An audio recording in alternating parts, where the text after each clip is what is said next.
the people. Wake Up Missouri with Stephanie Bell, the Zimmer News Team. This makes no sense that this is what the American people are getting from the Trump administration in the middle of a shutdown. And now, introducing your host, Randy Tobler. 3 of the named defendants are charged for their alleged roles in both schemes.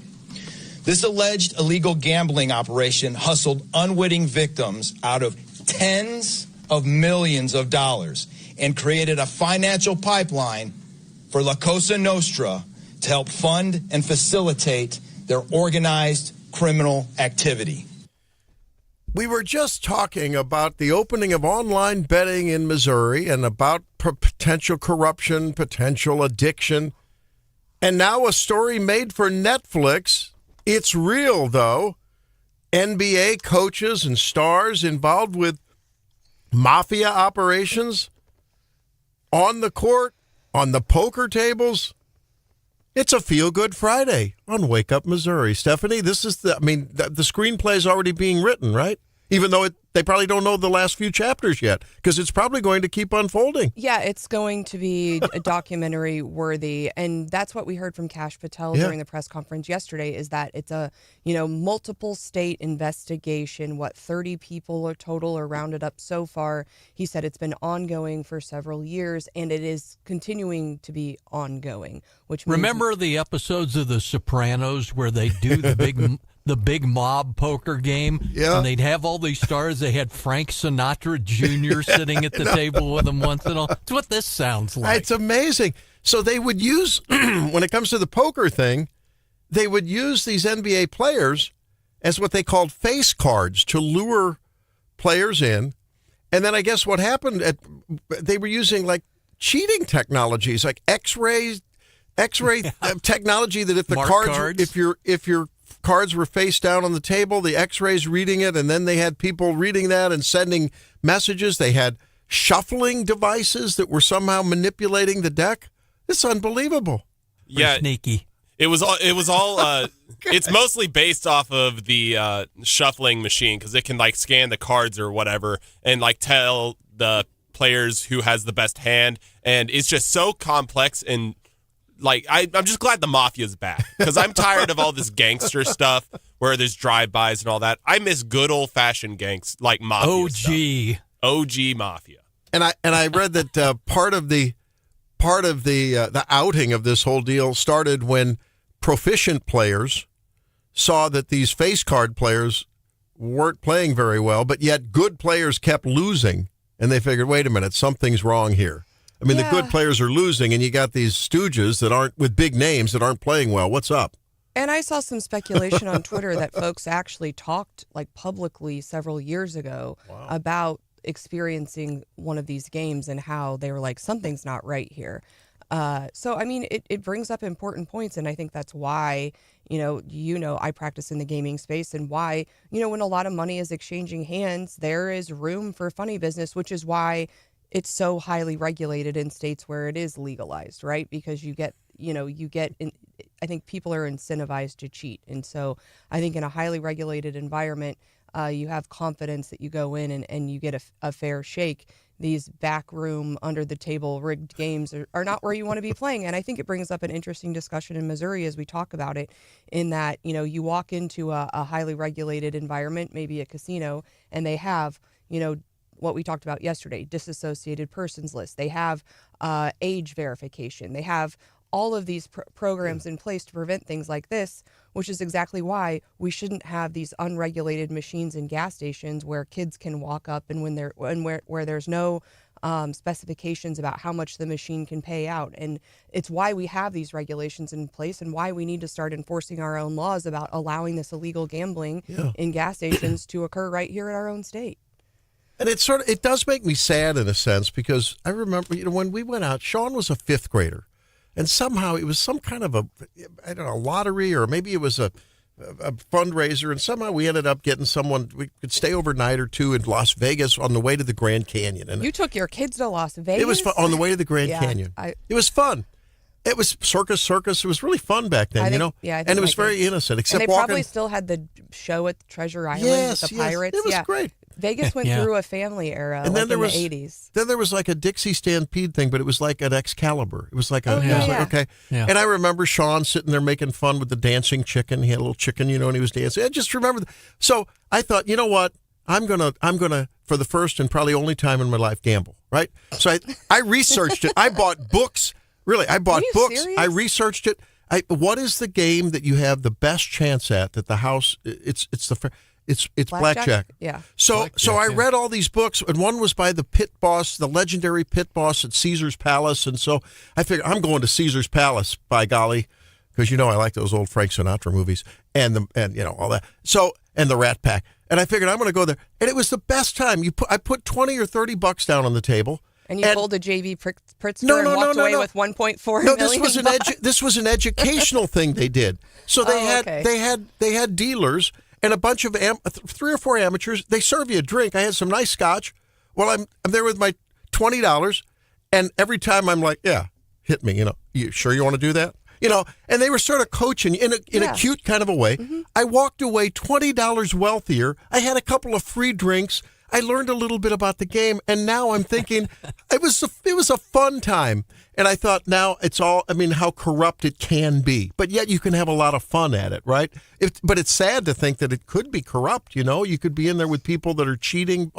That's bad. Again, but that's probably not in Caesars, not in a regulated environment. I know that. I know what you're saying, but it's like, man, it can be a lot of fun, just because of the reason you're saying, right? Oh, yeah. And that's, it's designed. And, the casinos have requirements about how much has to get paid out. It's very, very specific, right? To make sure you get, a fair play. Obviously, they're very nice. So the house wins, as well, right? And that's kind of built into the regulatory framework, right? But here, I think, for me, the poker is kind of the side thing. Yeah. The sports is. Yeah, this wasn't at a gamble. Was this at a casino? No. And so but that was kind of the side charge. The real charge is that these players, and actually they said the coach guy there's an unindicted or an unnamed guy in the other indictment about the insider information, and that so he's potentially, people are kind of pointing to him that he's probably that person. It matches his profile that a coach was giving insider information about which key players were going to sit. You might pull players and and that's what we know about the player Rozier, right? Rozier, he actually got injured. He injured himself on the court, or at least said that he 10 was. 10 minutes into the game. Yeah, 10 minutes into the game. Wow. So I think, that's, as a fan, that is not fun, showing up to a game, thinking you're going to, cheering on your team, thinking, everyone's there to win, and maybe not everyone is there to win. Yeah, you're right. And that feels wrong. And what I don't understand, though, psychologically, I guess I can understand it, but it doesn't make rational sense. How much are these guys making? What's an NBA coach make? Millions and millions of dollars. What does Rozier make? $10 million a year? They're making millions. Probably even more. No, it's ridiculous. What more do they need? How much more can they make? Is it the dopamine surge of just the win, being a part of something sort of edgy? What is it that drives people to do this? And I would think that if they were giving insider information, perhaps they were getting a cut. But it's not just them. It's their family members, their friends. It's all the people that got this information that then went out and made an underbet that made it. Yeah. And I don't think all of those people are necessarily paying all that money back to the coach. I think this is a way he can help out his guys. Are they going to be in trouble by extension? I would assume if they knew they were getting inside information from the coach. And so this thing could go on. This could have tentacles that go on like forever, for a long time, and deeply.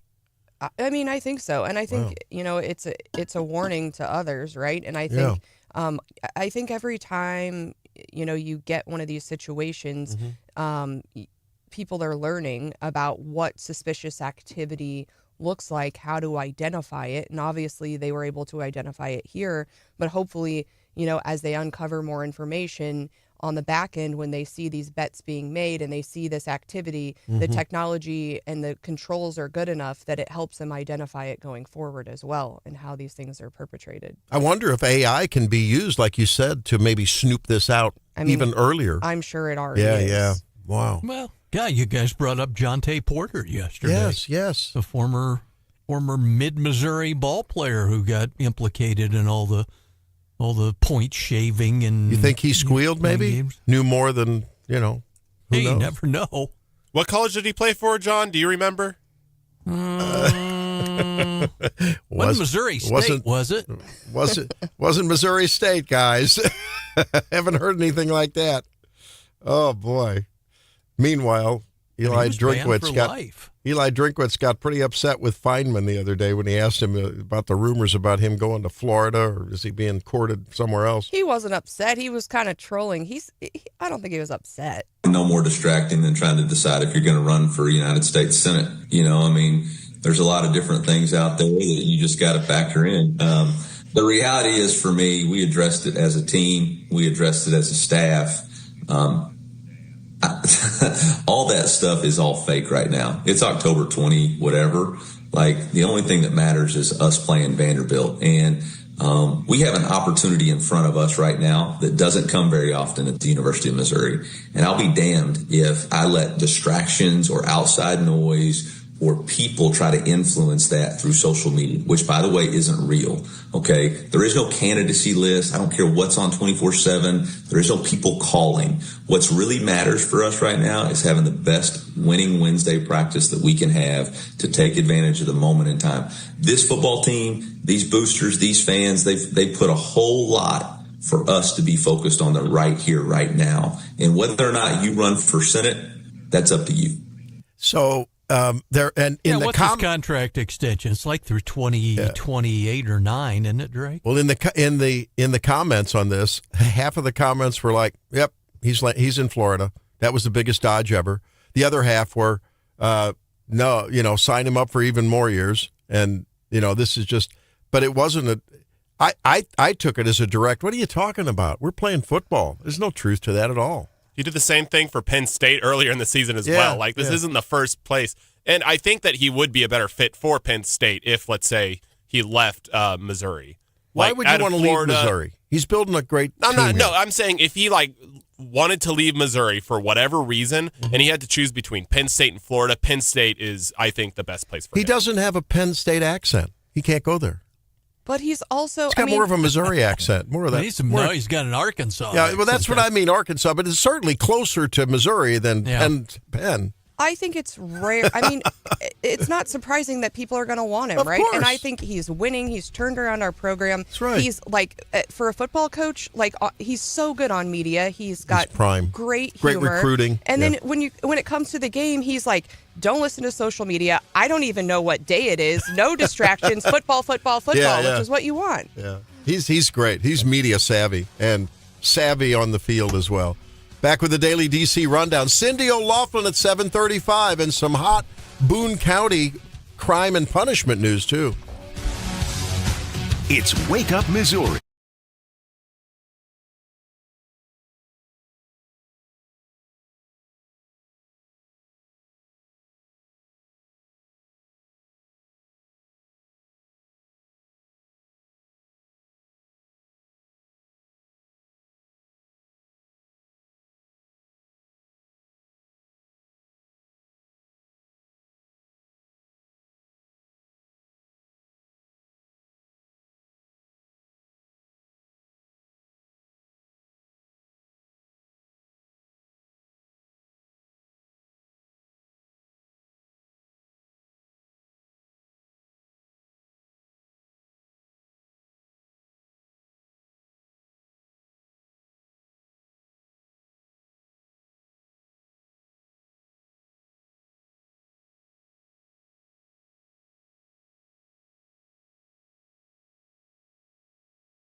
just ask for a declaration of war?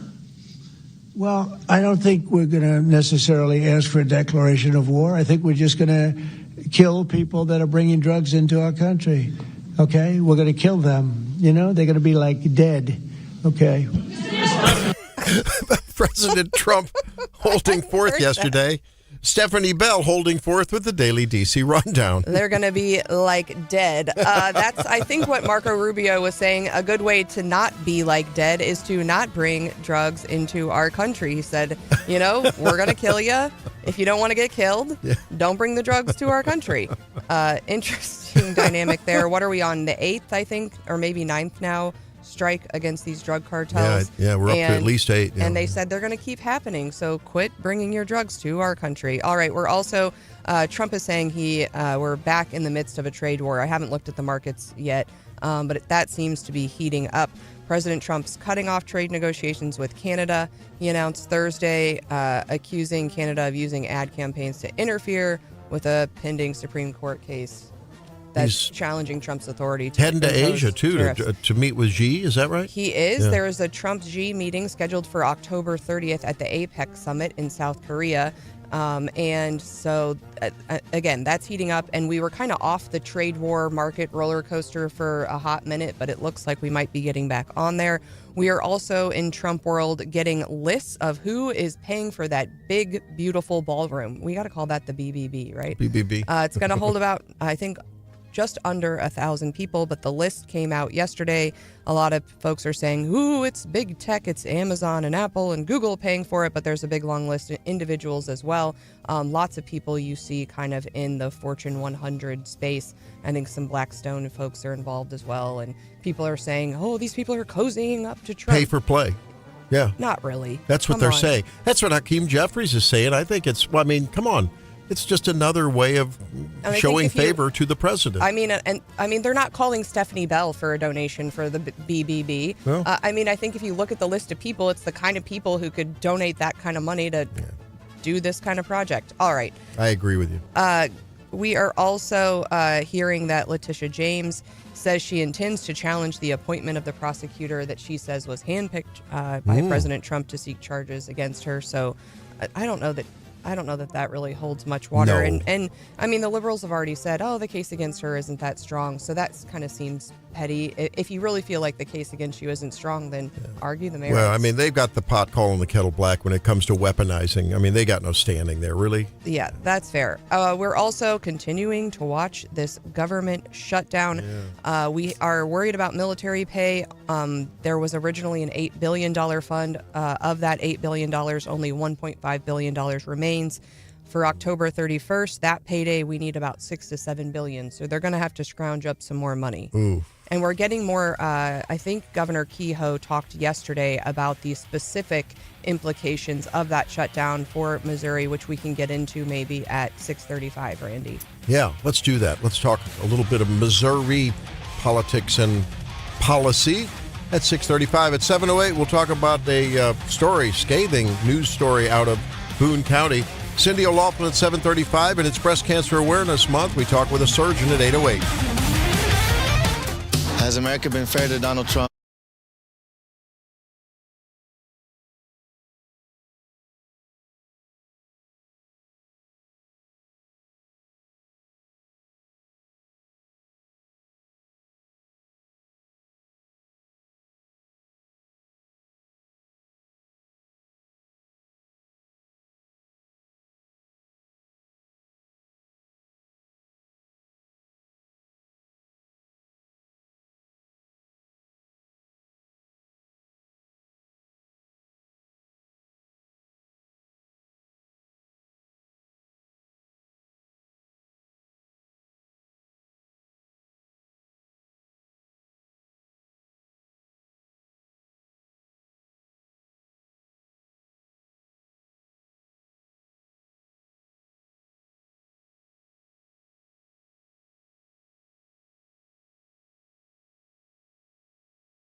On Wake Up Missouri. Our numbers are 573-874-9390. If you'd like to text, 800-529-5572.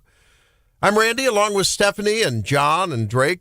Winners and losers at 8:35. You won't want to miss that. Stay in tune with us on the YouTube channel, our own YouTube channel, Wake Up Missouri.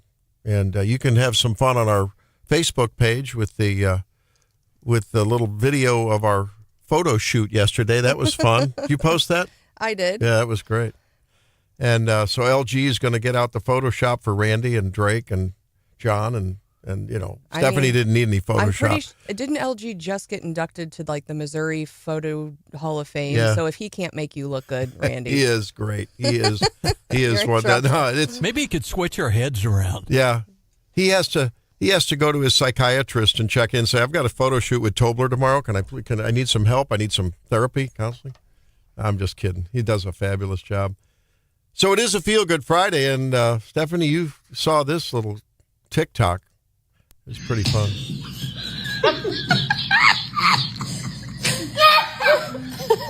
If I may. What are they laughing about? So it looks like maybe a dad and maybe a daughter and a mom, and the daughter and the mom are laughing so hard. They're trying to tell the person with the camera this story about what the dad did. They're almost crying. They can't get it out. So finally he's like, whatever. And he's like, let me tell my story. This is what I did.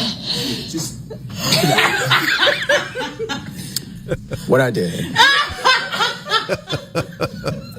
I took my 9-year-old daughter and 7-year-old son to Spirit Halloween so they could get like a Sonic the Hedgehog Halloween costume. Here, you can have this back. Go ahead.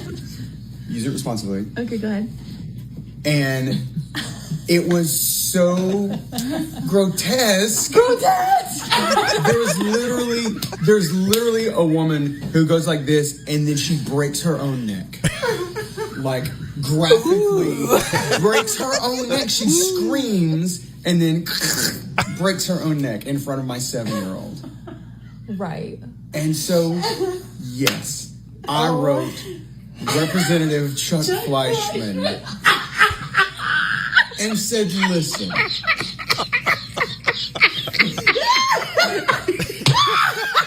I said, I know how this sounds, and I know this is insane.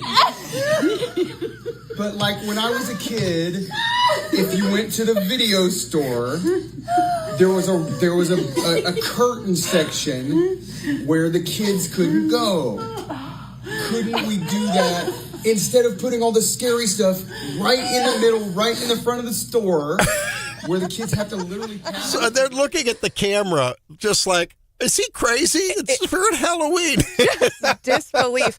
And it's funny because I, in a previous life, had to like answer constituent mail.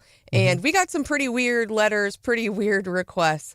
But they were just cracking up, like, and they were embarrassed. They're like, you wrote, and I think they said congressman, I think they mean state representative, about Spirit how you should solve Spirit Halloween being too scary for kids. And I wonder, I know we've got a lot of people who work in that big white building, and I wonder what the weirdest request they've ever gotten, or if any mail on Spirit Halloween, and it's too scary. I don't know. That might fall in the category of a too protective dad. I don't know. What do you think, John? I don't know. Maybe if you're talking about that, maybe the Grim Reaper going after Amendment 3 or IP reform at the Capitol. I just thought it was hilarious. I don't know. Well, but if you don't like, you could say maybe he's just a little bit of a softy dad, right? The kids need to be brought up that, you got to be tough and resilient. Learn about the world's not all just, and here's this guy. We're getting a kick out of this guy. I don't know who he is, but he keeps posting these things with like school in 1985 versus school in 2025. Maybe this resonates with some of you.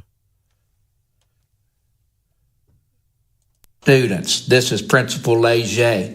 I just received word that there is a hurricane about to hit us.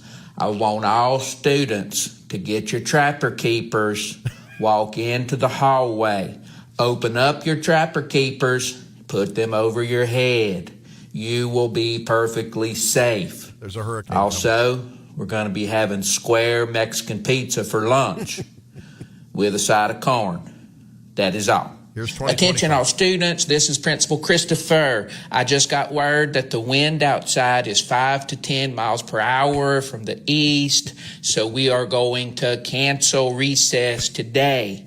If this gives you the Bobo feelings or makes you feel a certain way, we're going to have counselors standing by for your emotional support. And y'all go see our school mascot, Timmy the Fluffy Kitty Cat, for your positive affirmations. I just got mine.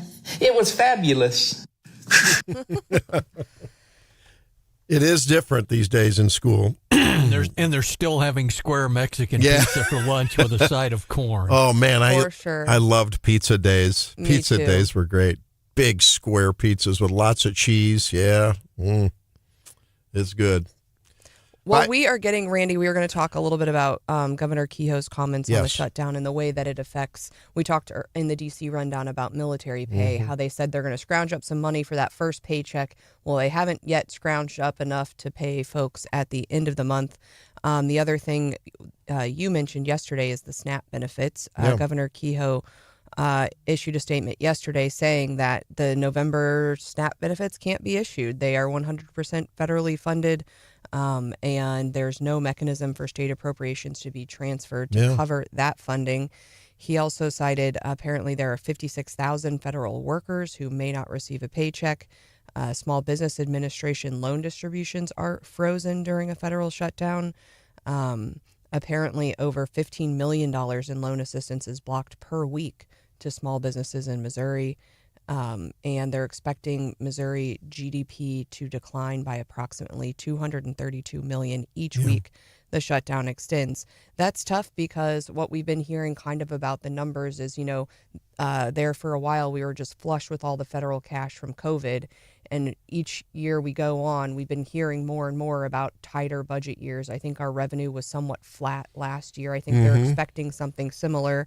And so I think, it's a real concern as John, I'm not sure exactly on the timing of when they come up with the consensus revenue estimate, but it's sometime toward the end of the year, and between the governor's office and the staff there in the building, they kind of decide, okay, here's how much money we think we're going to have next year to spend, and then try to base the budget off of that. And I think people were already expecting a tougher budget year as we head into the new legislative session, and it sounds like from Governor Kehoe's statement that it could be even tougher than we had expected based on the government shutdown.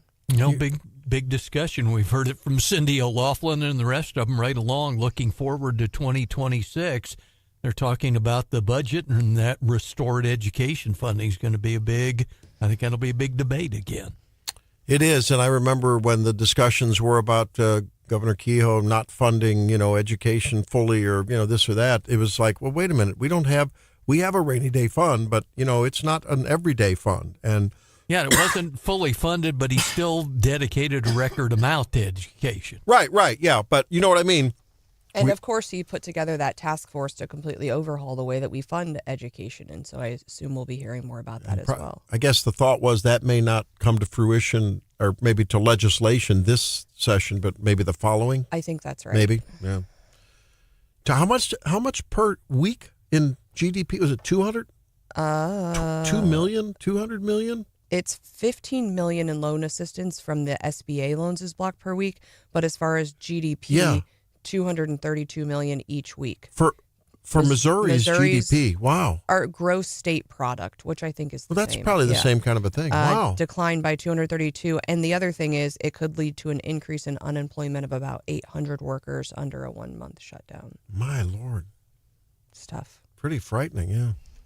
Wonder why that is. Is that just because of people having federal contracts and so forth, I guess, yeah. Potentially. And I think, USDA assistance. Yeah, it's weird hearing like the national news media and some of these national podcasts and stuff say, well, it's going to be the Thanksgiving holiday and the TSA workers. But I mean, if I look around at people in my life, most of them are not encountering TSA on a regular basis. Most of the people that I know take like 1 or 2 flights a year, right?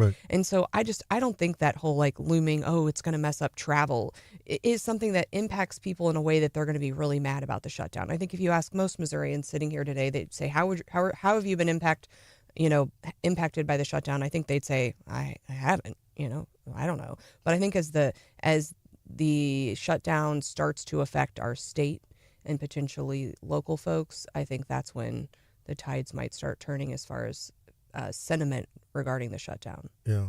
On the other hand, I think it is incumbent on us to maybe use this moment to have a discussion about how deeply embedded should we, the people, in whatever way we may be deeply embedded with the federal government, right? Because it's sort of like technology. Boy, you love the computer, but man, when Amazon Web Services goes down, or when your computer won't fire up, or, you get that, used to be a blue screen. It's like, oh my goodness. A blue screen of death. Yeah, you live or die by this kind of stuff if you throw all in, right? And I think it's really important. I ran across this, and this wasn't the only person I ran across that had some thoughts about that, especially when it comes to our very generous entitlement and welfare system. You got people all over the internet talking about if they don't get their food stamps next month, how they gonna go into these people's stores and take what they need. Talking all bold, like people owe them something. But I got a question. What makes you think that you entitled to take anything that you ain't worked for? You want another man or woman to get out there, plow the field, break their backs, while you sit back and watch, and you want to eat off their labor? The devil is a lie. That's what you call bold, entitled, warped way of thinking. If you mad at anybody, talk to God about it, because it's in his word. If a man chooses not to work, then he should not eat. God never blesses idleness. He blesses the works of our hands. Not all of these excuses, entitled mindsets coming out of our mouths. You wouldn't let us move into your place, eat your food, use your water, or sleep in your bed without your permission, right? So, very interesting. And I saw reel after reel, not by wealthy white elitists living in gated communities. I mean, people, average, everyday people, saying, hey, wait a minute. Have we come to a point where you have some expectation that you're going to eat off of my back? I don't know. I'm just putting it out there, folks. Yeah, and I mean, we saw it during some of the rioting and looting when folks went into these stores and took things, that the stores closed. And it didn't hurt the man. No. It hurt those neighborhoods and communities that no longer have access to those goods and small business owners to support them. We saw it in Ferguson. We saw it on the Magnificent Mile on Michigan Avenue. It's across the country. How is your gum health? You want to listen up when we make Missouri healthy again. It will affect your future risk of stroke. Oh, yeah. It's Wake Up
You know, sometimes simple interventions can help prevent catastrophic disease endpoints. And you don't have to involve pharma and take big drugs, although those are helpful, no doubt, in many cases. But we ask the question in Make Missouri Healthy again, how's your dental health? Do you floss every day? Does your dentist get a look at you every 6 months, or maybe a little more if you can't quite make the 6 months, but that's the recommended. Because if you keep your gum health good, and if you keep your cavities out of the picture, you may have a lower risk of stroke. Researchers looking at one of the largest studies of vessel disease, it's called atherosclerosis, the narrowing of the arteries, plaque in the arteries, small and large vessel disease, started in 1985, called the ERIC, that's the Atherosclerotic Risk in Community Study, enrolled 16,000 people, age 45 to 65. It's ongoing. It'll be going on till 2028. They have a lot of different avenues looking at the incidence of heart attacks and strokes and congestive heart failure and coronary artery disease in general, the narrowing of those arteries and the plaque in those arteries. They looked at, it was very interesting, they looked at MRIs of people's brains, and they found that those that showed intensities, the signals in the MRI in the white matter, so the gray matter sits on top, the white matter connects the gray matter to across the hemispheres and down below, but it's sort of the transmission network of the brain.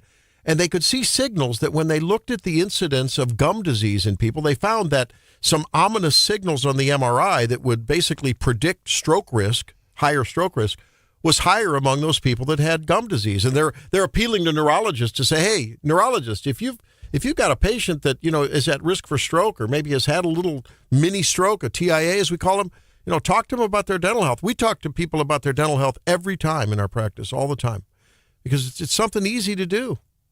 And then they looked at people with and without so folks that had no dental, ill health, that had gum disease, and then those that had gum disease with cavities. And they watched them for about 2 decades, a little over 2 decades. This is pretty interesting. Those who had good dental health, again, they were age 45 to 65 at enrollment, followed for 20 years. Those that had good dental health had about a 5% risk of a stroke over that time. Mm-hmm. It went up to almost 7% with gum health. And gum, if you had gum ill health, periodontal disease, and cavities, 10%, 1 in 10 stroke risk. That's significant, right? That's about what breast cancer risk is over that time, for the average woman. That is significant. I guess my understanding of periodontal disease is a lot of it can be genetic.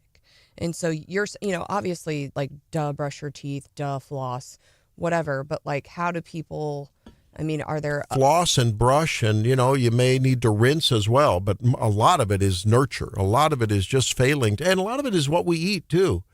Are you eating a lot of sweets and not taking care of your gums and your teeth, and then you get... Don't come for my Coke Zero. You can still combat it by just flossing, brushing, and if you want, take a little swish of some of the fluoride-containing dental things. If you don't believe in fluoridated water, maybe you're avoiding that, that's fine. But ask your dentist about that, and when you see your dentist, ask how is your periodontal health, because I'm focusing on stroke risk in this case, but really this all comes down to the common denominator of inflammation. Ill gum health, poor gum health, periodontal disease can impact a lot of things. Your stroke risk, your heart disease and heart attack risk, and probably a lot more, because inflammation is our enemy. Even though we see a lot of that up in D.C. with the shutdown, don't we? Certainly our enemy. When we come back, an interesting story out of the news cycle here in Boone County, out of the jail system. Brian Hauswirth will talk about that, and a preview of the Mizzou Bandy game. Stay tuned.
and saying he's coming.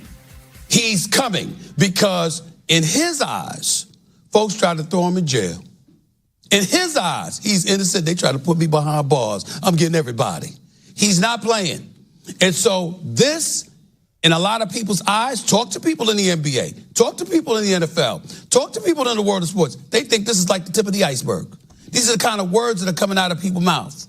It's not a surprise. It's very disheartening. It's very concerning. We don't know where this is going to go, but this is just the tip of the iceberg. Everybody's better brace themselves because he's coming. That's Stephen A. Smith, ESPN, saying the NBA game rigging mafia link scandal uncovered by the FBI is President Trump's revenge. An interesting take on what is an amazing story with, like spokes from the hub on a bicycle wheel, many fold, probably haven't reached their entire run yet. I don't know how big this wheel is, to follow that analogy, and how long those spokes are and how many they are and how deep it'll all go. Welcome into Wake Up Missouri on a Feel Good Friday. Well, I guess if you're not a gambler and you weren't affected, it's an interesting story. It's a fascinating story. It's a sad story, frankly, to think that people making tens of millions of dollars are involved in a mafia-linked scheme that hurt people that were gambling and thinking they were a part of it, that maybe were involved in some online sports betting about basketball games that didn't unfold the way they maybe hoped. And it was rigged in how many instances? And going forward, what does that do to the integrity of the game, to online gambling, which will open in Missouri, December 1, right? That's Stephanie Bell along with Brian Hauswirth in, John Marsh is in, Drake Whitman, I'm Randy. The whole gang's here on a Feel Good Friday. And Brian, this is an unbelievable story, earth-shattering story, isn't it? If I could just add one thing on that gambling story, too, that a lot of people don't know about very quickly. Chauncey Billups came to Mid-Missouri's Mexico about a year ago and helped raise money for their building a community center up there. He was there. Actually, I was going to try to interview. He was there on the 4th of July. I just could not with everything going on. But it's just, gosh, that's a big deal. Did they have a poker game going on? The speakeasy there in Mexico? That I don't know. I'm kidding you. All right. That I don't so think I wanted a couple of things. We want to cover a local story that you're following that broke last evening, a really very, very frightening story about a police officer and an inmate, and we'll talk about that. But let's talk, first of all, about Vandy and Mizzou. What's going on there? It's a big game tomorrow. Vanderbilt's rated. They're ranked number 10. And Mizzou, what, 14 in one poll and 15 in the other, right? Yeah, 15. I go with the AP poll, but the coaches have Mizzou at number 14, so right there. It should be a great game, Randy. I'll tell you, it's not going to be easy. The offensive line for Mizzou, let's just be quite frank, they have not performed, in my opinion, to expectations the last 2 weeks. They've not done a good job protecting Prebula. They've not done a great job blocking for the quarterback and blocking for the running backs, and they're going to have to really step it up. Vanderbilt is an outstanding football team, much like Mizzou. Mizzou is outstanding as well. Diego Pavia you're going to see his name and hear his name all day tomorrow. He is he's like a battering ram, basically, their quarterback. Okay. Big physical guy. He was battering over and ramming over some of the LSU players last week. Just a physical football player. Some people don't say he has great athletic ability. I think he does. It's going to be a tough game. Remember, people forget last year's Mizzou-Vanderbilt game went to double overtime here in Columbia. Mizzou won 30-27, but Pavia is a year older than that, and just he's more seasoned. I remember he was in for the Johnny Unitas Award this year, isn't he, Brian? Yes, he is. He was impressive last year. I remember that name, and I remember that game. Yeah, Diego Pavia is his name, and he's just a veteran player. I think Mizzou, obviously, if they play their game, but boy, they're going to have to protect the quarterback. The noise tomorrow is going to be a huge factor. That stadium is very loud. It's First Bank Stadium. And the fact that we're talking about Vanderbilt as a top 10 team is just incredible. But that's a credit to the job that Clark Lee has done there. Their well, coach. maybe, and we hope that maybe now that they've been at Auburn, they certainly understand what noise is like, so they shouldn't be intimidated by that anymore. I would think not, but nonetheless, it's still not easy. It's not. But you're right. Auburn was not an easy play. Well, that was loud. That was very loud. And, of course, the kicker on Auburn had some issues. McPherson. Are we healthy? Everyone healthy? I think so. We'll get the Pete Thamel will put out a few tweets if there's anything. Pete Thamel will always quote sources. I always get a kick out of it. It's clear he's getting it from me. Eli Drinkwitz says, look for Pete Thamel's tweets. So we know that they're getting it from Mizzou. That's fine. He cites sources. I think there may be a few things, but by and large, they are healthy, and also it will not be an easy game for either team. Brian, not to report rumors, what do you think of the rumblings about Coach Drink going somewhere else? I don't see it happening, John. I just don't see it happening. Of course, I'm not privy to any inside information, but I think he's built something here. They're building the new stadium. They're building the renovations. You're talking $250 million. They've got the new practice facility. Everything is trending up.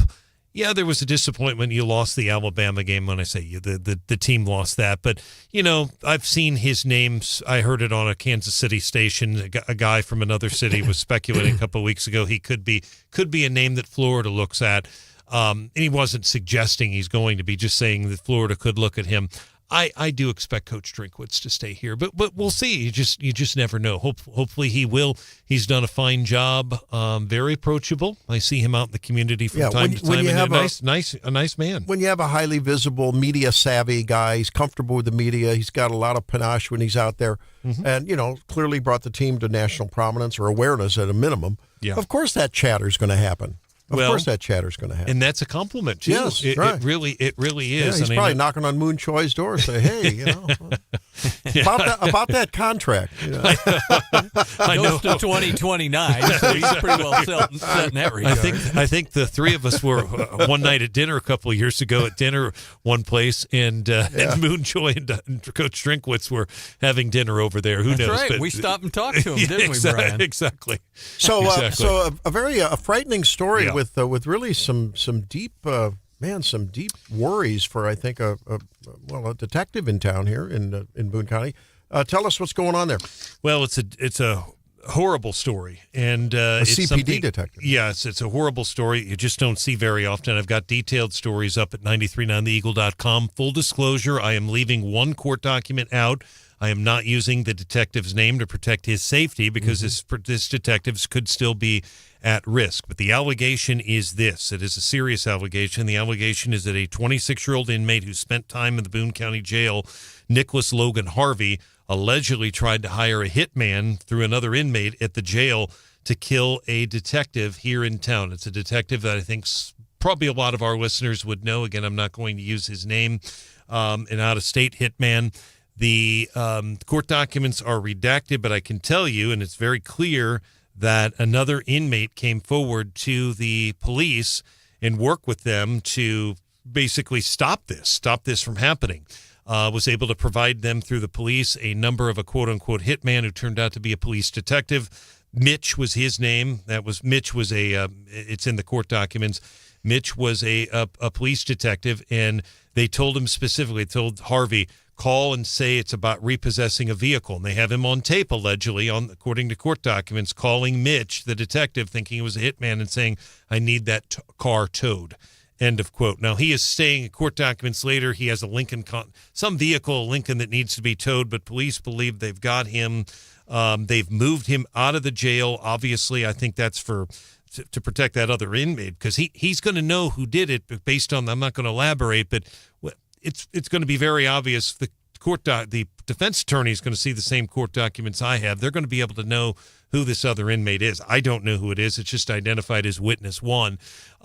We don't know what the other inmate is in there for. Bottom line is this detective is safe. He has not been harmed, but there were very detailed plans. Let's just leave it at that. You can read the court documents. They are chilling. 939theeagle.com. So someone in jail heard about plans with another inmate who's now charged that he was squawking about, I'm going to get that guy, and with some pretty good detail. Mm-hmm. So the other inmate goes to some official at the jail and says, hey, I've got some some inside information here. Yeah? He came forward to someone at the Boone County jail. Obviously, that takes a lot of courage because he could have a target on him for doing this. But I'm telling you, he did, and the police went there, and that takes. You got to be able to. I worked in the prison system. That there's a lot of inmates walking around. They got to probably take them to a private room. I don't know how this was done, but the other inmate was provided with a map marking the location of firearms and a note. I mean, I'm just going to read you the note, Randy. This is two sentences. I'm giving you this for the job. I'm not asking for much back in return, but you to help me with what I'm asking. It's important. I can't have him at my court date. I can't have him at my court date. So that is what it's all about. And the reality, Stephanie's a lawyer. She knows this. I worked at the prison system, and I'm just going to tell you the truth, folks. This guy would not have probably gone to prison for theft charges. They don't have the room in the prison system for that. But now he's charged with conspiracy to commit murder. It could go federal. This could go federal. Conspiracy to commit murder. Yes, that's hiring a hitman, basically. Yes, it is. Now, so what happens to the hit guy in this? The hit guy is he charged? No, the hit guy is a police detective. It was an undercover deal. Yeah, Mitch. We don't know. We know his initials. You can see it in my story because I linked to the court documents. They're protected. They give his initial. Let's not go there. No, we're not. But I will tell you that detective will have to testify at the trial. That's the way it's going to work unless this guy pleads guilty. Bottom line is, so you've got an undercover detective who the guy in jail thinks is a hitman. Correct. And he's going to allegedly go out and hit another detective. But, So that is correct. How does a guy in jail contact Well, they have access to phones, and they're monitored. Those phones are monitored. But how does the police provide a detective who becomes a full hitman? Very good. They're very good. There's not a whole lot. I mean, they don't elaborate on everything. Oh man, this is juicier than juicy. I will tell you that Nicholas Harvey apparently called after getting the note, asked for Mitch, and said, "quote I need that car towed." Oh my gosh! He said, "Did you get the map I drew?" And he wanted to know how am I going to get paid? He said, "I'll come out and I will pay you." Bravo for CPD. Yeah, and what's strange, I think, in mid-Missouri, there's been several cases of folks trying to hire hitmen in the last 5 years. It's scary. The gal at the lake with her grandma, and then the one, I think the restaurant owner, wasn't that a hitman thing? Yes. Yes. Right. Wow. It's Thanks. very scary. Good reporting. Thanks, guys. All right. Sounds great. Is President Trump the greatest rage baiter the country's ever seen? We'll find out after this. It's Wake Up Missouri.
Welcome back into Wake Up Missouri. In 10 minutes, we're going to be talking with Cindy O'Loughlin, Senator Cindy O'Loughlin, who, of course, is among the most powerful people in Missouri leadership, who had a dust-up last week with Senator Josh Hawley, a prominent Missouri politician and oft seen on the national stage in D.C.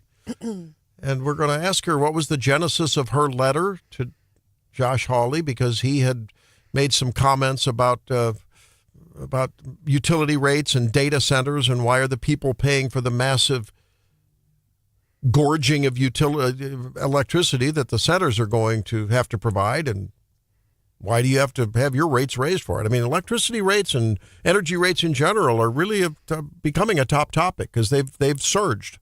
And then maybe also, so following that exchange, she made a Facebook post about how governing is hard and why it's hard and who you should look to govern better. Yeah. And so maybe her philosophy on governing and elected officials. Yeah.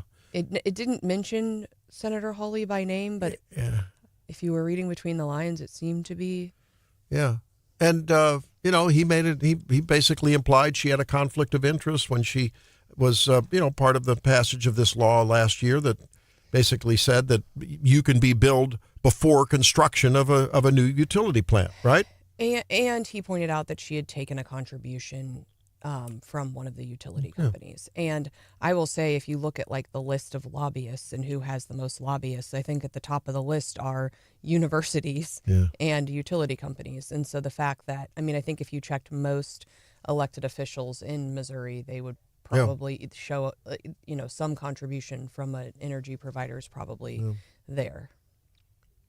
Well, we'll have to see where that goes. We'll talk with Senator O'Loughlin, Senate President Pro Tem of the Missouri General Assembly, here in a few minutes.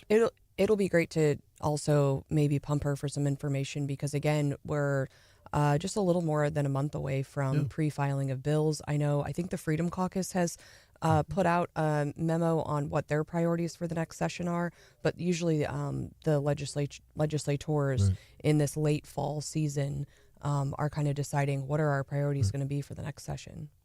Well, we'll have to ask Senator O'Loughlin if there's been a summit scheduled with her and Hawley, because she invited him to have a conversation. And I want to know if she's going to bring back the Chicken Freedom Act now that the Chicken court's Freedom knocked it Act. down. It's very important.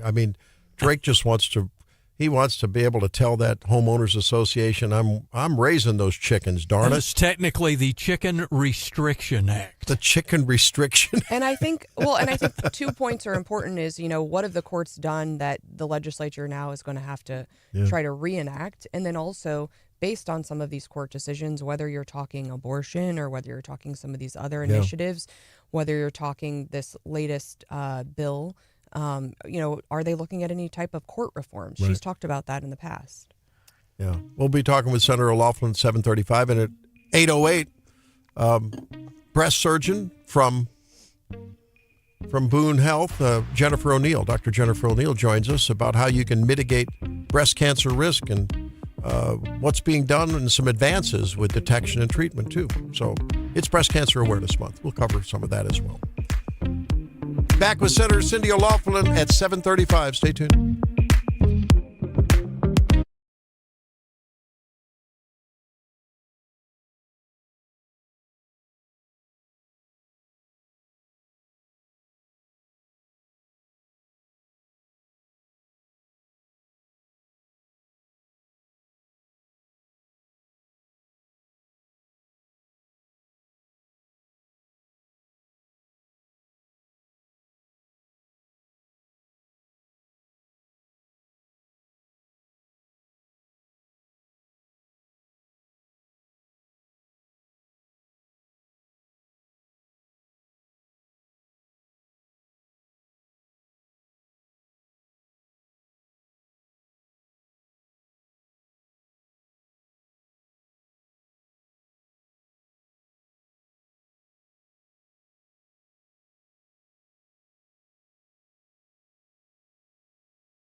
Touch base with Senator O'Loughlin.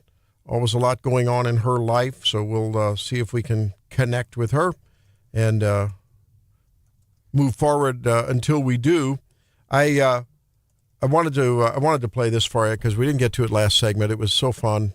I love these everyday people that sort of comment on the stories of the day, and then they post these reels on X, and hopefully I can find this here. So this is a guy. Remember last week? Earlier this week, or was it Sunday? After the No Kings rally, the Hate America rally, all across the country on Saturday, Harry Sisson was there, and he was talking about it. He's a protester, and others. And then Donald Trump, there was this AI-generated thing with him in a fighter jet and dropping stuff on the people, on the protesters. Here was one guy who thought, like, what's wrong with you people? He's playing with you. It was pretty cute. Right, had it there. There we go. Bruh, Trump is the first president I've ever seen rage bait the country. I've never seen another I ain't never seen another president get on Truth Social and on social media rage baiting the entire country, bruh. Trump has done made a video out of AI, bruh, with him driving over with a doo-doo plane, dropping doo-doo on Harry Sisson and all them people that were protesting, bruh. And then he made a post that say, I thought that a king was going to take my place, but thanks to your tireless efforts, I'm still your president. Like, bruh, why do Trump? Dude.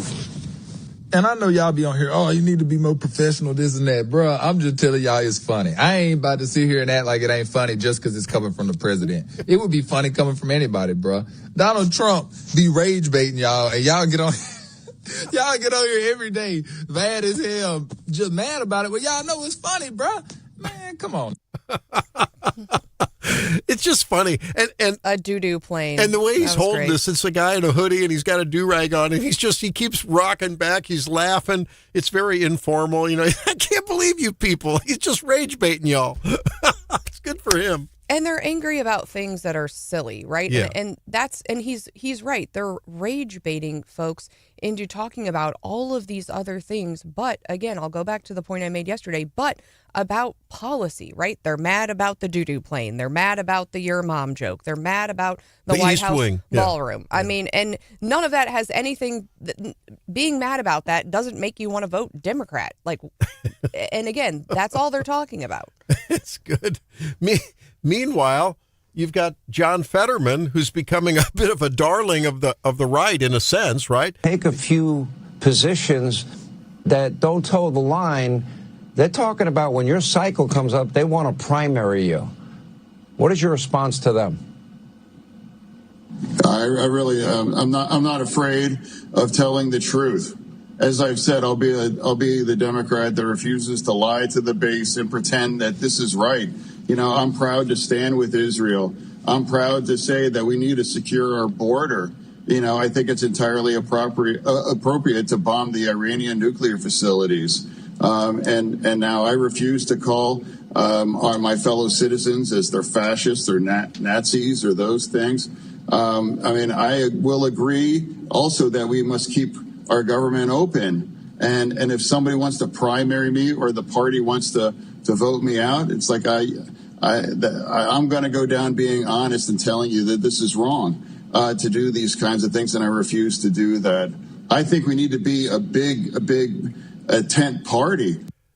Is there a chance that Fetterman could become an independent, and then maybe is he now the new Joe Manchin of the Senate? I don't know that I go Not that far. far, but I think he's charting his own path, right? And the Democrats are going to try to silence him, but he is reasonable, and so I think he could be a threat. And I mean, if the Democrats were to get behind him and hold some of the same more reasonable positions that he holds, I think we'd be in trouble. Yeah, but I don't think they're smart enough to do that. Well, I mean, look at who the DNC elected as the chair of, the DNC. I mean, very, very left progressive guy, right? Right. So I don't see I don't see that ship turning in a different direction. John, do you? No, maybe you should be doing your Bernie impression, because we're talking about maybe Fetterman ended up being an independent. He could sit right there with Bernie. You know, Bernie was asked about AOC, and he called her smart, and in all the right ways. She's a great politician. She's a great politician in all the right ways. Well, I don't think she's a great politician. She gets things terribly wrong very often. And she's certainly not, I mean, look, for all of his policy faults and his deceptiveness, that's part of what makes him very effective. Mamdani actually is, I think, a much more formidable politician than AOC. Maybe I'm wrong, but I mean, I just think in terms of speaking to that half of the country, he seems to be speaking to at least a good portion of New York City. Yeah, I haven't checked the polling numbers today, but it's not looking good. In the wake of that, he didn't have a good debate performance the other day, but it doesn't seem to really matter. I mean, the guy just keeps surging. It's just amazing to me how that happens. If you're just joining us, we have been covering this NBA. The latest polling has him up almost 20%. Oh, man. No, sorry. He's up 10%, 15%, depending on where you're at. So, yeah. I will say Sliwa looks like in the latest polling has picked up some percentages. Now, I think that, but he in the changed his meantime, look. I think that was wrong on Sliwa's part. He should have stuck with the leather jacket and the red beret. In the meantime, yesterday Eric Adams has endorsed Andrew Cuomo, but I just think it's too little, too late. I don't think that endorsement's going to move the marker very much. But as New York goes, I mean, certainly the Northeast goes. Certainly, I think that to me is a thermometer, a barometer, it's a definite signal of what's going on in the Democrat Party and in the left of this country, which is now what used to be the center left, has now changed and is really almost what would be called right-wing moderate, because the left has absolutely taken over left, lock, stock, and barrel. 573-874-9390, the number. If you'd like to weigh in by phone, that's 800-529-5572. Now, Alan, who's our friendly, likes to run a check on us. He says, the issue with all the Trump craziness is that if it was a Democrat, you guys would be losing your minds. Imagine if Obama had a video of him dropping poo on the American people, But I don't think you'd see. I don't think you'd see the American people acting like fools at a No Kings rally. You wouldn't see what is alleged to be a kindergarten teacher, as she's marching by, proudly, exuberantly pointing a gun to her neck, like, yeah, this is good, with a thumbs up kind of an attitude. I don't see everyday right-wing people doing that. The worst that you can say is on one day, 4 years ago, in January, there were a couple hundred, followed by a couple thousand people that went into the Capitol. That's the worst you can say about what right-wing people have done in terms of radical, loony, crazy, absurd protesting. And if they did that, and if Obama or Biden had the wherewithal to do that, I mean, Biden could barely get out a coloring book and crayons and fill in the lines, but... What was that again? Crayons? Crayons. You want me to say crayons? Crayons. Crayons. You know those things your dad eats, yeah. Steph. Crayons. Get out the crayons. I'm in the middle of a statement here. You're correcting me on crayons. Hey, I fact-checked it. It is crayons, by the way. Or some people say crowns. You people. I'm trying to make a point here. It's a some feel-good people say Friday. Crayolas. But if they did that, I would have said good. It would have been funny and it would have been deserved. Because the right wing would have been acting like fools in the streets. Well, and if you think about like the comedy from the other side, right? SNL went full bore on Pam Bondi and Kristi Noem, and what were they doing on their public socials the next day? Laughing along with them, and like, that was funny. Okay, like cool, whatever. And it seems like the left just can't take a joke. Yeah. No, I agree. So I don't know. We'll have to see what happens. We've got Evan on the line. Okay, let's see what Evan has to say. He wants to talk with us here. Hello, Mr. Evan. Welcome to Wake Up Missouri. Good morning. I'm just going to call for a little bit of consistency here. All right. It's a hammock, but not a crayon. You know? It's oh, you're right. You're so right. A hammock, but not a crayon. Well, I don't call it hammock. I call it hammock. I don't say hammock. You say hammock. Oh, you say hammock every time. I do? Yeah. Oh, that's right. I say hammock, but I don't say crayon. Yeah. Anyway, good y'all point. have a Okay, great I'll try to weekend. correct that. Thanks for checking me on that. Have a great weekend. You too. Alan put him up to it. Man, I'm telling you, this audience is brutal. I'm telling They you. are pretty tough, aren't Yeah, they? cut you no slack at all. Wow. Mark, what's going on? Good morning. Hey, I just have a quick question. Aside from Mamdani, didn't we go through this with de Blasio already anyway? Yeah, sort of. He was a self-avowed communist, right? Yeah, you're right, but I don't know. Was he for free, government-run grocery stores? And No, and that's the kicker. If he's progressed this far to where we have a candidate like Mamdani who is doing so well in New York, does that mean really, honestly, the issue is assimilation? Yeah, you're right. Yeah, good point. I don't know. I mean, but don't you think the fact that he is so far ahead in the capital of capitalism in the entire planet, or at least it used to be, I mean, doesn't that frighten you? That, I mean, he's basically poking a needle in the balloon that floats the economy of that city. What's going to happen to the people that he thinks are going to pay the bills for all of his free communist handouts? Exactly. The downside is that we have the problems of egos, and we're ending up with another Teddy Roosevelt issue again. That's how we ended up with Woodrow Wilson. Oh, wow. Just cautious. Man, it's a scary thought. Yeah. Hey, thanks for the call. All right, appreciate Morning, it. guys. And I think at the time, Bill de Blasio called himself a democratic socialist, didn't he? Yeah. When he went to that crowd, I think. Yeah. I think so, yeah. And look how that worked out for people. Exactly. Yeah. Hey, well, what's happening when we come back, John? Well, didn't Mom tell you to always say thank you? Of course. For her correcting you when you said crayon, and it's actually crayon. Should have said, thank you, Mom. We'll be back on Wake Up Missouri. It's Wake Up Missouri.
Except for this. Yeah, we preface this by saying Mom told you to say thank you. A woman was fatally shot outside a Dallas store where she argued with another shopper who failed to thank her for holding the door open.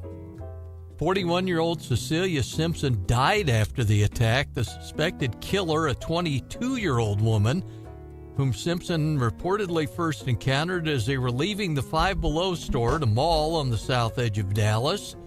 Simpson held the door open for the other woman and became annoyed when she was not thanked, according to witnesses. After a shouting match outside Five Below, the other shopper followed Simpson into the PetSmart, where employees asked the two to go outside because they were arguing. Then in the lot, the dispute became physical. Simpson hit her. The younger woman pulled out a gun and shot her 3 times. Drove from the scene. She was arrested later and faces murder charges. What? For not saying thank you for opening the door? Wow. How about that? Did they know each other beforehand? Didn't indicate. That's crazy. Wow. Oh. Boy, tempers are high. Tensions are high. I always say thank you and I'm like overly polite when I'm looking for something. You know, they say like when you're checking into a hotel, if you want an upgrade or if you want better service at a restaurant. I feel like sometimes I try to be just generally thankful, but I feel like a lot of times I probably up the thank yous when I'm also looking for something in return, which is maybe a little bit of human nature. But I never thought in my mind, I need to say thank you so I don't get shot outside of Five Below. Maybe the moral of the story is don't go to Five Below. But. Holy cow. There you go. Open your own door, maybe. Man. Gratitude is in short supply, isn't it? Yep. I mean, genuine gratitude. Just, just thank you for someone doing something that's, Yeah, common courtesy, that's one of those kind of things. Sometimes that's lost on people, and ouch. Wow. Taking it to the extreme a little bit, I'd say. But what city was this in again? Was it Cincinnati? Dallas. Wow. The big D, and we do mean Dallas. Holy cow. South edge of Dallas. Pulled out a gun and shot her. Oh, my God. And you think about the stupid things people do, whether it's the NBA, mafia gambling thing. You don't have to do that. You're making buku bucks. Why become involved in that? Someone, an inmate in jail, if he would have just pleaded guilty to whatever minor charge he had, who knows, he would have. Instead, he decides to put out a contract on the detective. I mean, what? I don't know. I mean, criminals are stupid, right? And that's like, you've already committed a crime. You're in the jail. Now you're going to commit another worse crime, like over the jail phone system with an undercover. I mean, John tells a lot of these stories. I mean, we talked about the top 12 most stolen items yesterday. Mm-hmm. And, they tracked down most of these people because then, somebody tried to resell the Mona Lisa after wait 2 years and maybe no one will notice. No, really, it's a duplication. Yeah. And somehow the stolen Fabergé eggs ended up in a Midwestern flea market. It's like you went to all that work. And, man. Hopefully they catch the Louvre folks, which also, if we haven't started talking about the best Halloween costumes of 2025, definitely I'm seeing a lot of black masks, orange vests, and princess crowns. Really? As for the Louvre thing? Oh my! So good. It is so good. My other favorite one, Randy. Do you know? Drake knows this. Do you know what a Jet 2 holiday is? No. Have you seen that meme? Okay, no. Randy, you're out of the Jet loop. 2 holiday. There's this weird commercial from Europe that it says nothing something. I can't say the whole thing, but it's like it beats a Jet 2 holiday. Okay. But online they put that sound with nothing beats a Jet 2 holiday with vacation fails, people falling off the side of the boat, just eating the dirt, all this. But I saw someone wearing a number 2 jersey with a jet pilot hat and a Hawaiian shirt. And they were dressed as it. Drake knows what a Jet 2 holiday is. I don't actually know what it is, but I've heard it so much that it's kind of its own. It's basically kind of a whole package deal, isn't it? It's like a really cheap like a junket kind of a deal. But deal. It's turned into this viral meme about vacations gone wrong. So text us what your Halloween costume is going to be this year. Do you have a good one? Guys who love their gals who love themselves, and you should. Listen up, next segment, 8:08, when we talk to a breast cancer surgeon about how you can assess, prevent, and treat breast cancer. Stay tuned.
the famous BRCA gene, one of the familial problems that can come up and increase breast and ovarian cancer risk. If a patient has that in their family history, what does that mean? Well, it means that people should be genetically tested themselves. Do they have the gene? I think that in the high-risk clinics that we have available today and that are more readily available across the country, we're able to offer genetic testing more widely. And if you actually have the positive gene, that's up to a 60 to 80% lifetime risk of developing breast cancer with the BRCA1 gene. And not only are those important genes, but we do a 48-gene panel today. There are 11 breast cancer-specific genes that we look at, and each one has a different weight in terms of risk, but certainly interventions are tailored to that specific gene that they have. I think in the health space, generally, people have been asking more questions, pushing the boundaries. And I know, I've heard it discussed, I don't want to go get a mammogram. There's risks associated with mammograms themselves.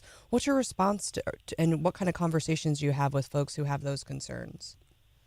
Well, I think a lot of it is driven by the discomfort with the mammogram or the potential radiation exposure.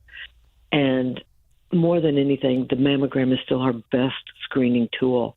It's a low dose of radiation, and risk versus benefit, the benefit that we get from early detection clearly outweighs the momentary discomfort. Yeah. And it can be for some women more than others.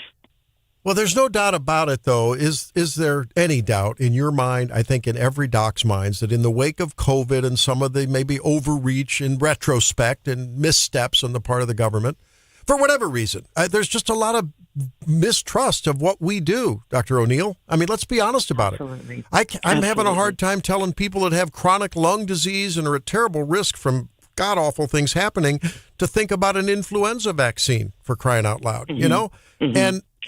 And it's just tough, or to treat their cholesterol level that's going to lead to an early heart attack. What are you seeing in breast care along those lines? Well, I think especially in the high-risk clinics, we sit down and we tailor risk to a specific patient. I think when we put together age, childbirth, density of the breast, family history, we're able to give people objective numbers that this is your lifetime risk of developing breast cancer, or this would be the benefit of being on, let's say, an anti-estrogen for prevention. We're able to give people objective numbers with that and talk to them about risk reduction tools, genetic testing if appropriate. Then we're able to tolerate, or above 20% lifetime risk, we're able to alternate mammograms with MRIs. And I think what's important in medicine today is that we partner with the patient and educate them. Ultimately, we can't force them to make proper choices for themselves. But I think that the more we educate people and talk to them in a way that they understand, and then it's really in their court. And unfortunately, I think what we're seeing as providers is we're being measured by people acting on what we recommend, which is a whole different discussion. But I think when we make it understandable to the patient and work with them to that end, I'm seeing a lot more compliance and ownership with screening for breast cancer. We've talked a little bit about the risks, but let's talk about the advancements in treatment and lifetime expectancy. Certainly for any individual or family or those involved, a cancer diagnosis can be really scary. But talk to us about how things are looking now that science has advanced. There are many things that we've done surgically, from breast conservation to improving cosmetic outcome. The big thing with surgery right now is lymphedema prevention, where we can actually measure changes in the lymphatic flow to help intervene early. With chemotherapy, we have very targeted treatments that are just, in my lifetime, turning around survivability with the triple negative cancers, the HER2 new cancers. People that would have horrible prognosis with the inflammatory breast cancers are living today. There's a 50% survival rate with that, where before it was just untreatable. In the oncology field, we have measures like the Oncotype or the Mammoprint that help us decide, would you even benefit from chemotherapy? So we're able to take specific tumor types, pull out the high-risk cancers, and offer them chemotherapy rather than everybody as we did 15 years ago. Yeah, it's an amazing time with the onset of basically determining a tumor, no matter where the tissue, a tumor's signature, if you will, that leads to really personalized medicine. That's Dr. Jennifer O'Neill. She's with Boone Health Breast Care, a breast cancer specialist, and she joins us on Wake Up Missouri. Doctor, talk to us about men and breast cancer. Men develop breast cancer. It's not as common as women, and it's about 1% to 2% of the cancers prevalent. A lot of it would be that genetic risk. Whenever we see the genetic risk, those are the men that have the highest risk, and any male should be genetically tested. But we still are having very comparable outcomes stage for stage. Men don't necessarily have more aggressive cancers. It's all based on the tumor type and the stage of diagnosis, and we're seeing excellent long-term survival. Before we let you go, I think some practical information for average risk patients, right? So whether it's men or women that are worried about the breast cancer in themselves or someone they love, let's talk about those average risks. What are the 2 or 3 biggest things that people can do lifestyle-wise, intervention-wise, to play their cards best? You can't pick your parents, but you can play that hand of cards one way or another. Absolutely. Screening mammogram between 40 to 70. I feel that self-breast examination is still the key. If something doesn't feel right, it's not. And to let your provider know that, because, again, early detection is the key. We have so many interventions available today for weight management. That's a big risk that I feel we're getting better and better as a medical community in moderating. Is that a vote for the GLP-1s? Well, I'll tell you, I'm seeing a lot of benefit with high-risk people because I feel that it's not just a matter always of what they eat, but biologically something is different. Yeah. And it's a hard discussion to have with people because it's so personal. Yeah, but carrying too much weight is a risk for breast cancer. We just need to be objective about it. So it is. How about the trend towards less drinking among, younger people, everyone? It seems like people are dialing down their drinking habits. And that's always good because moderation with everything. I'm not one that, I think that diet is important, but I feel that we're going to have that bowl of ice cream or piece of pie here and there. So I think that moderation is important. The data has changed back and forth on the pendulum of drinking. So red wine, white wine, 1 drink, 5 drinks. I feel that being attuned to healthy lifestyle is important, and moderating everything is key. And finally, there's been, I think, a pendulum swing the other way in terms of the validation for the use of more liberal estrogen therapy for women in menopause, and maybe a little less paranoia about breast cancer risks. Again, just a big, broad brushstroke there. Well, what do you say? My opinion is that if it's not a problem, don't fix it. Menopause is a problem for women. And if they're not at a high risk, I feel that the advantages are very real. The people that tend to develop cancers while on hormone replacement tend to get the favorable tumors. And risk versus benefit, if you're not a high risk, I feel that there are a lot of advantages that people can get from hormone replacement. Yeah. A little bit of a nuance on the hormone thing, and I'm just curious about yours because my read of the literature is a lot. It's all over the place. A lot of women are getting testosterone therapy very liberally at this point. It seems to be all the rage, and I think there's some advantage to that in selected cases. What about the risk, if any, of testosterone therapy in women for breast cancer? That has not been really well studied prospectively that I've seen. Yeah. I feel that testosterone is biologically converted to estrogens in women. Yeah.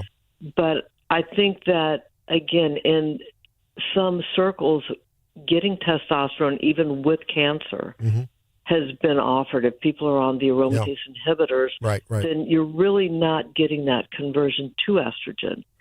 And I feel that more and more we're looking at that, but I don't think we have really hard evidence to suggest one way or the other. So it's a nuanced approach, and that's the kind of discussion that you can have with patients if they visit you. Absolutely. Your colleagues at Boone Health Breast Care. The number I have is 573-815-8277. Is that the number you have? It is, and I feel that the high-risk clinic is really an option for people to talk about their personal risk. That's great. And be more informed. Beautiful. Dr. Jennifer O'Neill, thanks for being with us. Welcome to Columbia. Thank you. All right, there she is. 573-815-8277. When we come back, the inflation numbers are out. We'll tell you about them when we come back on the Morning Bell. It's Wake Up Missouri.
is time for those numbers to come out, those numbers that we've been waiting for, the inflation numbers. And in fact, it's looking like they're not quite up to where the fear was at 3.1% year over year, but still above where it was last month. So now, year over year, inflation numbers, the CPI up at 3.0. And so, the target for the Fed is 2.0.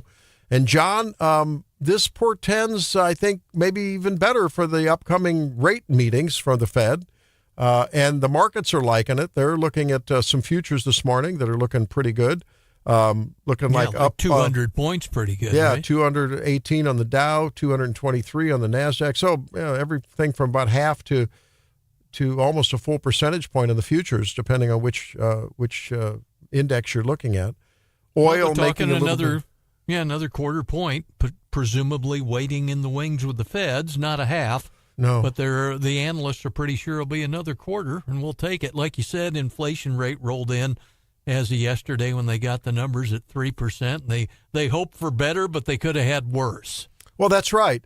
The 10-year yield on the 10-year T-bond is below 4%. So we're hearing now about some spiking, some activity in the refinance market. So those might be opening up a little bit, and I guess that might even stand to get even better if they do cut those rates again.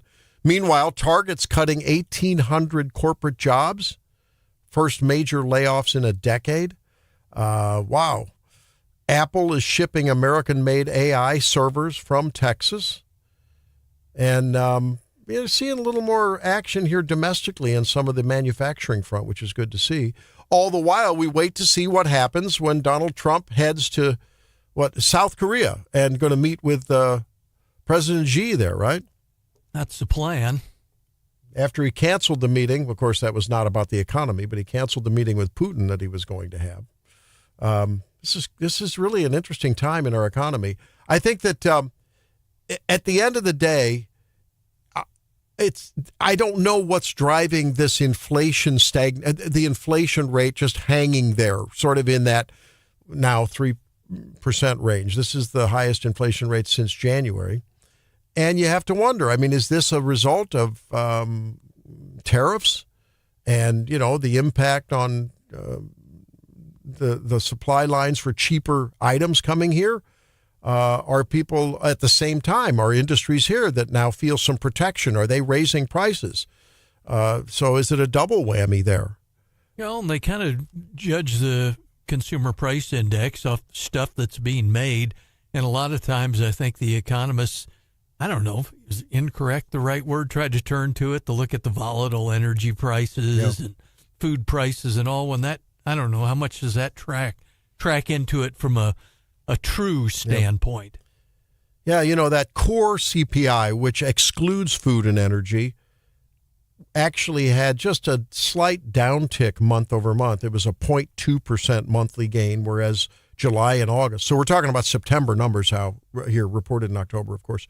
Whereas in July and August, it was 0.3%. So, the economists were saying they thought it could even go to 0.4. Yeah, the Trump administration will trumpet this as like a great advantage. This is great victory because it's not near as much as you naysayers and hand wringers had said. And if you look at the headlines across the legacy media, you'll see inflation's up again. So it's funny how they spin it. We told you. Yeah, right. We have winners and losers coming up at 8:35. So make sure you text us at 573-874-9390. Call us at 800-529-5572. Either way, have it your way. Winners and losers coming up. Has America been fair to Donald Trump?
that time.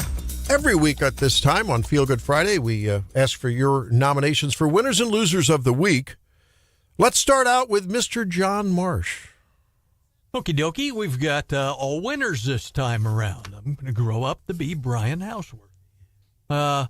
Neat one coming out of the MU front offices, and they're called to contractors. How about a mid-Missouri power and light district? MU officials asking contractors to submit plans for an entertainment area, much like Kansas City's Party Zone on university-owned property. Mm-hmm.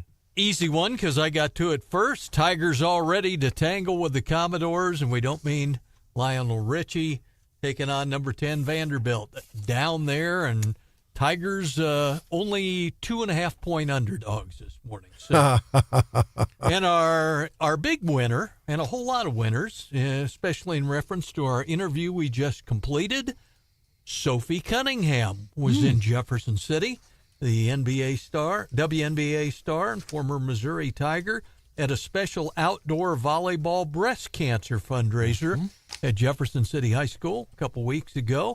Supported assistant high school principal Jamie Schulte, who is battling breast cancer, and the crew and Sophie raised $5,700. That's great. Wow, that's awesome. That's good to hear. And I hope Jamie's doing. It's a great story, John, and I hope Jamie is doing well. I know it's been tough. Drake, what do you have? I got a slew of both winners and losers. All right, we're going to start off with winners. My first winner is SEC officiating. We talked earlier in the week that the SEC has taken a stance. They've grown a pair of balls, and they suspended the ref that has I talked about the Auburn-Georgia game, and he had 9 separate complaints by coaches and officiating people. Whoa. So that's crazy. But he also has what I'd say, and Brian, you might know about this, the worst targeting call in the history of college football.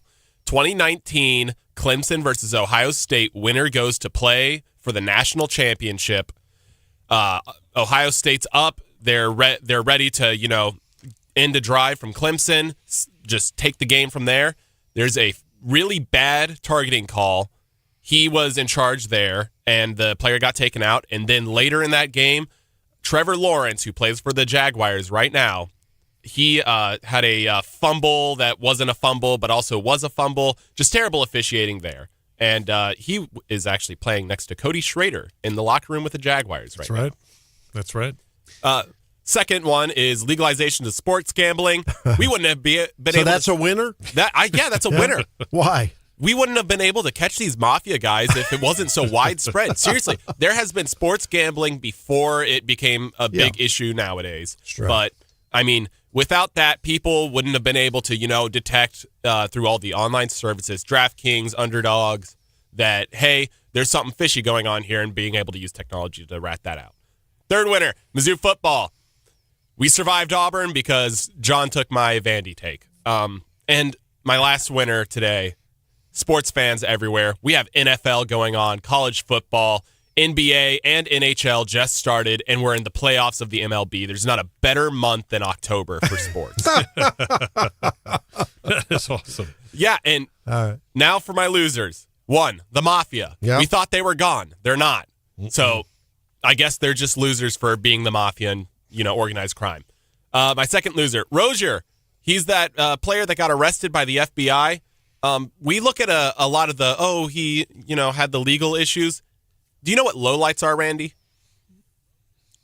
You talking to me? No, the other Randy in the room. You know what lowlights are? Yeah, of course. Yeah, so all of his terrible plays that weren't him, trying to get the under on purpose. Sure. All of his terrible plays in the league, they're all becoming like a compilation online, and everyone's just saying that he was tanking for that, when in reality, he probably just didn't have a great day that day. Yeah, probably just had a bad day. Yeah.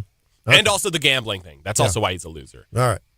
The coach is a loser, too. Blues, they got their butts stomped by the Mammoths yesterday. The Mammoths? Yeah. From what city are the Mammoths? I actually don't know. They're just the Utah Mammoths. It's a woolly question. Yeah, it's a woolly question. Then my last loser is Randy. Because that's perennial. That's perennial. Okay, me and Peter were talking about this. Why am I a loser? I'm sitting here innocently. Let me finish.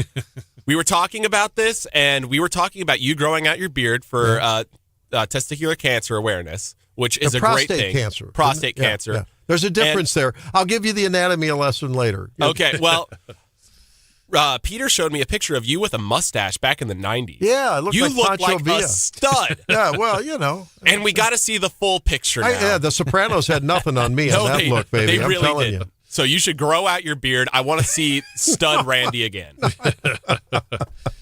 All right. Well, I don't think that's going to happen. I don't have the time to groom a beard appropriately. It has to be well groomed. It does. It does. I'm actually going to try to help Peter out on that. Although it'll be interesting. I see a little bit of a gray shadow. Yeah, a little bit. No, exactly, a little bit of that. But I will. I'll shave a couple times before November 1st for sure. All right, Brian, what do you have? I've got a couple. No losers this week. Number one. This is going to be a surprise winner, but I'm all serious about this. And I've heard from some law enforcement people really enjoyed our discussion, Randy, from other communities. I won't say where they liked our discussion, the 7 o'clock hour. I think the inmate who came forward and reported that there was a hit out on a Columbia saved police a detective's life. There is no question about that. That takes a lot of courage. I've worked in the prison system, and I will tell you that if he's going to have a target, if they find out who he is, but specifically the inmate we're talking about, but that takes a lot of courage, and I'm assuming he's in protective custody of some kind, but he's certainly a winner. I think College Game Day coming to town to Nashville tomorrow it's a huge deal, just for the exposure and a chance for Mizzou and Vanderbilt fans to have a lot of fun. I know Good Morning America had a segment today about Diego Pavia, but that's going to be a lot of fun tomorrow. And last but not least, Randy, I think you mentioned something to Stephanie and Drake earlier and John about gratefulness. Yeah. That is so important. I really tried to do that, and I'm going to give two very quick examples. Legacy of Love tonight for the kids that have foster care. A lot of them come in, just the clothes they're wearing, their stuff in the trash bag. That's tonight. Any help you can give them, if it's $1, folks, that gala is tonight at Capitol Plaza, 5:30 to 8:30. And I had a belated birthday dinner with my mom and dad at Bob Evans in Bridgeton this week when I was taking care of Mom. It was so great. It was just nothing fancy. It was just so great to be with them. I met a lady that works there, older lady. She rides the bus every day to work. And Randy, I'm using that as an example. First of all, the meal was great, healthy and everything. But that lady rides the bus every day back and forth, walks up from the IHOP and everything. She was so grateful to have a job. Wow. And I thought to myself, she didn't complain about, she was thankful to have a job. And that gratefulness, it resonated with me, because thankfulness is very important. And I applaud that lady, and we try to be thankful too. Gratitude is in short supply. No doubt. Yeah, that's for sure. So my losers, I think, probably mirror most everyone's thinking about the mafia and the very well-compensated NBA coaches and players. I mean, what the heck? I mean, come on. Exactly. Really? And people who wanted to have fun just honestly gambling and betting, they're getting hurt in the crossfire. And I think it just tarnishes the future of that whole enterprise.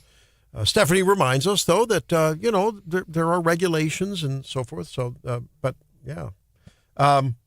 Candace Owens is a loser. You may not have heard this, but she basically came out and said the other day that she made an implication on her podcast that she says, I've lost faith in politics. I've lost faith in Donald Trump.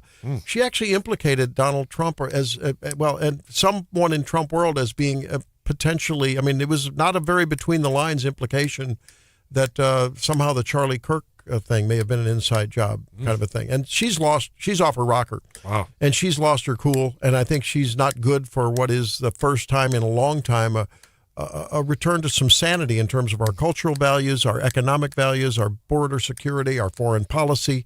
And, it's sad to see. So, look, we don't need people on the right dividing people on the right? We may have some disagreements about this or that policy, but to go and imply some of the things she has, just not a good look.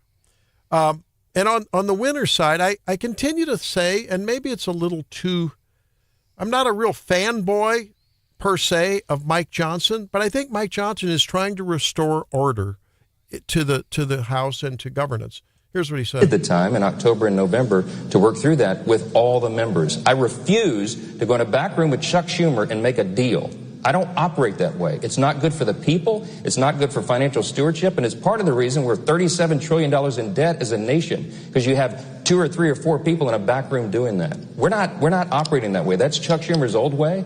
We need this to work for the people again, and that's what I'm insistent upon. And I'll keep telling them that publicly and privately. You know, he's trying to restore regular order. He's trying to pass those appropriation bills that haven't been passed for, 2 decades? I don't know. It's been forever.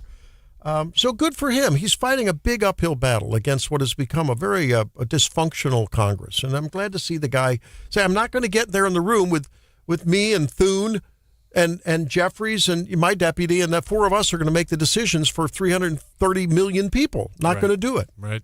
And finally, this you heard of Christmas Island? I have not. It's an Australian protectorate or a property of Australia, basically, off of the Indonesia coast. It's called the Galapagos of the Indian Ocean. Very diverse. Every year, red crabs go from the forest to the sea. Wow. Not from the river to the sea, from the forest to the sea, the red crabs. And I saw this picture of these red crabs. I mean, it's like you could interpret it as a bad Hitchcock movie, but they're streaming over the roads and the spillways in people's backyards. But the residents of Christmas, everyone brings out their snowblowers and their rakes, and they help the crabs on their way to the sea with their annual migration to spawn. Mm-hmm. And so I think the winners are the people of Christmas Island, who are helping the crabs on their annual and the crabs. Exactly. And the crabs are winners. You betcha. Awesome. You ought to see the picture. It's amazing. We'll put it up on the Facebook page. Yeah, we'll do that. May I throw in one more loser just because of what we've been discussing this morning? We take you back to ancient Greece, the year 388 before Common Era. Greek Olympian boxer Eupolis. We have proof that he paid off his opponents to throw their game. Oh no! Wow. 400 years before the Common Era. Say it ain't so. Oh, that's amazing. Well, no mention of Tanya Harding in there in any way, shape, or form. Which good book of the Bible is it that there's nothing new under the sun? I don't think it's Proverbs. It's not Proverbs. It may be the Acts, but it's just, But it's interesting. I remember that John and I were around when the gambling opponents in Jeff City, John, you remember it. It was Jack West, and it was the Baptist churches down there that said they were worried if we had gambling that the mafia could get involved. That's right. And people mocked them for saying that. And at the time, they quoted Ecclesiastes. Ecclesiastes 1:9. Yeah, what has been will be again. What has been done will be done again. There is nothing new under the sun. Wow. Leftovers when we come back. Good stuff. It's Wake Up Missouri.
573-874-9390.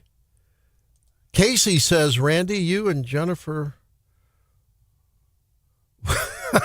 are winners of the week because when you two work together, you two crack me up. Yeah, we do. It does get a little bit like brother and sister sometimes, doesn't it? Yeah, a little bit like that. It's fun. And she's the bigger, tougher sister. I know. It's like, yeah. Clint says we're in debt and Trump is going to sue the taxpayers for $250 million. Yeah, that's an interesting story, isn't it?